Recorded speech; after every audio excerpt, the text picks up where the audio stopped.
What's up, guys, and welcome back to Pete's Carport, and welcome back to our sc300 drift project.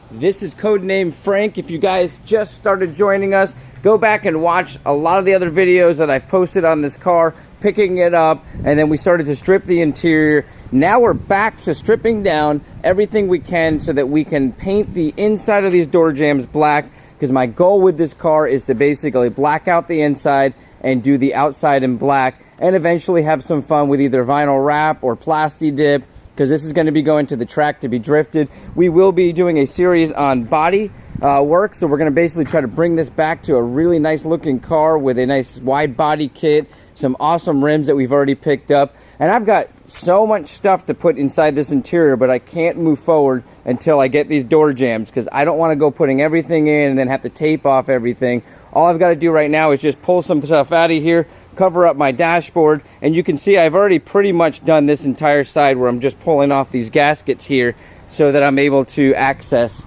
the painting areas. So I'm going to get set up now. We're going to basically, I'll show you guys how I'm going to pull off, the panels, prep everything down, and then we're going to spray the door jambs, and we're going to be using the Rust-Oleum Turbo Black, and I'm going to be putting a 2K clear over it. So I'm pretty excited about how this is going to come out. Stay tuned.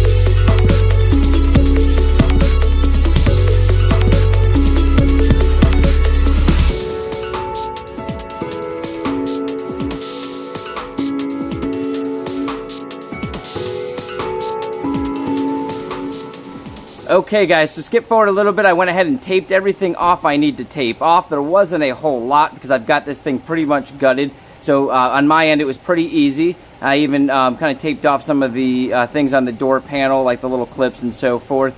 But the next step really is going to be to grab yourself some wax and tar remover or any type of alcohol, something to remove the grease and the wax that could be built up in this car. There's a lot of crap inside those crevices of the door.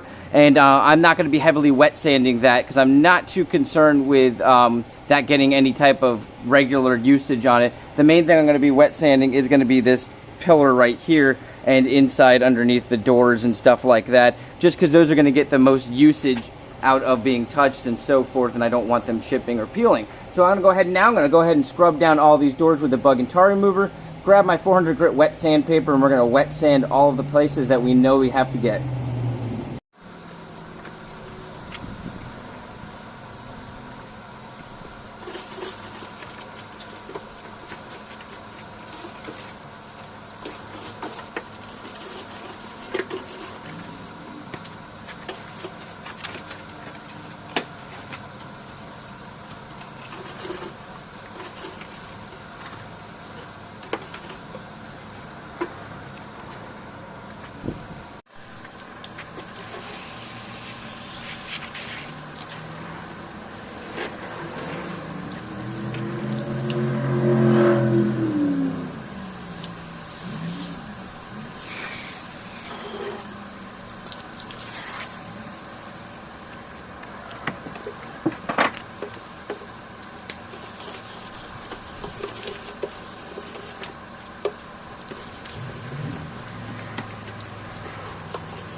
Okay guys, so I know it doesn't look like I did like a perfect job on these, but I went back and I really wet sanded them well, taped off everything really well, And then you can see here I even decided to remove that rubber coating because I just did not like it on that end of the sill. So I'm going to be able to paint that. I also went back and wiped it down with mineral spirits. I resanded it a little bit more, and I'm going to basically now grab this awesome Harbor Freight vacuum cleaner that I picked up, and if I throw it on reverse, basically where it's blowing, I can now use this to dry out all these little areas so that when I get ready to paint, everything's going to be nice and dry and I won't have any weird bubbling from the water. So basically I got everything scrubbed down. I'm going to do another, I'm going to run this over everything, and then I'm going to do another coating of mineral spirits or even an alcohol, because I have a bottle of alcohol that I like to use before I paint anything. Wipe it down really good with a microfiber towel, and then you can get to painting.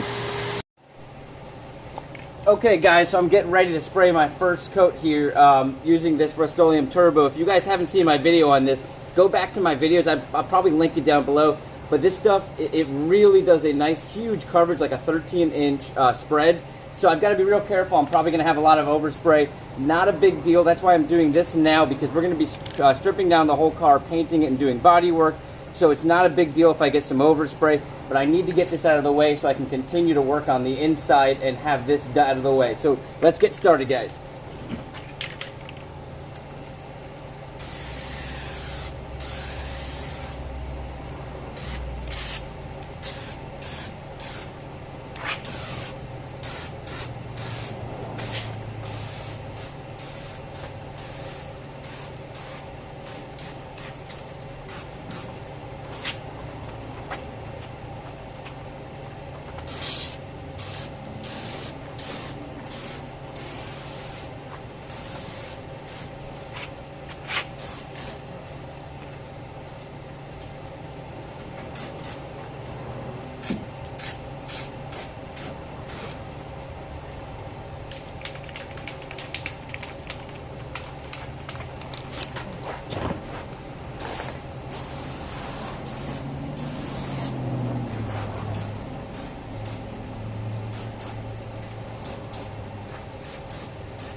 Okay guys, I wasn't hugely worried about runs. Like I said, this is a drift car, but I wanted to see how well I could get this turbo paint to go on, you know, with minimal prep, and get these door jambs blacked out basically, just so when I open up these doors it doesn't look hideous with all these different colors.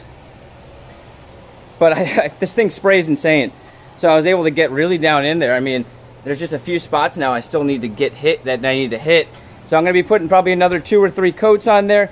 And then I'm still debating on throwing that 2K clear.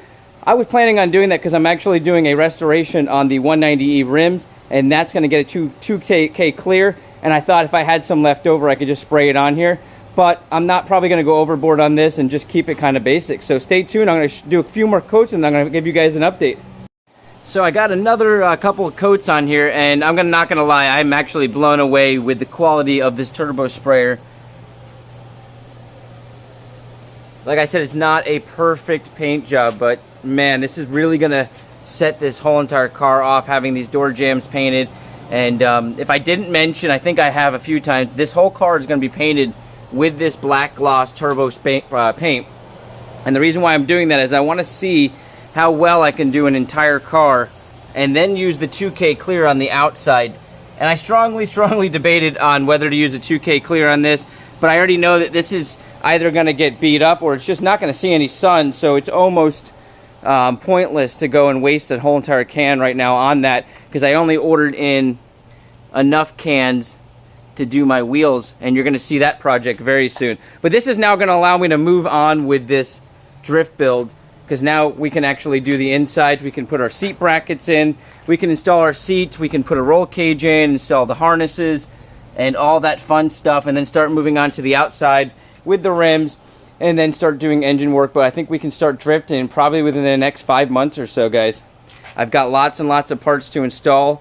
This is also going to allow me to install the LRB door panels and everything else that I got from LRB. So I hope you guys like this video. This is really just something that had to be done in order to move on. And I've always wanted to test out this Rust-Oleum turbo on the actual car, because all I've done so far is just tested out the product to see how big of a spray it has. And I'm absolutely blown away with the quality of the paint, with how it laid down. I mean, I was able to get all inside of this door here so that none of that old paint actually shows, which is unbelievable, because most spray cans, you wouldn't have enough pressure to actually spray down into there and get all that area. So once again, my name's Pete. This is Pete's Carport. I hope you guys are really enjoying the drift build. This is just a part of what we're doing. It's going to allow me to do a ton more stuff to the car, so stay tuned if this is your first time joining us. I would love to see you guys subscribe, and feel free to comment below. Let me know what you guys would like to see. I love interacting with you. Have a blessed week, guys.